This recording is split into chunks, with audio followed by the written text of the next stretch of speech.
नमस्कार. आज आपण खांदेदुखीच्या काही प्रमुख कारणांबद्दल जाणून घेऊया. आपला खांदा हा एक सुपरफिशियल आणि सगळ्यात जास्त मूवमेंट असलेला जॉइंट आहे. त्यामुळेच तो खूप सामान्यपणे दुखापतग्रस्त पण होतो.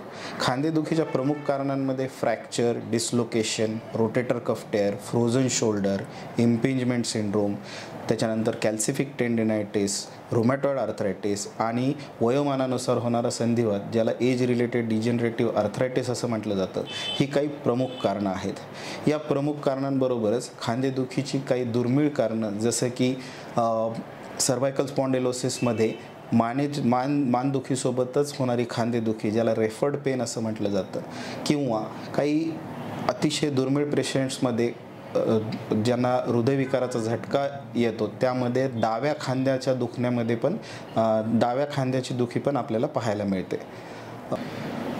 खांदेदुखीची कारण जाणून घेण्यासाठी पेशंटचे क्लिनिकल एक्झामिनेशन आणि त्या अनुषंगाने लागणाऱ्या तपासण्या, ज्यामध्ये एक्सरे आणि गरज पडल्यास MRI, यामुळे खांदेदुखीच्या कारणाचे अचूक निदान करता येते.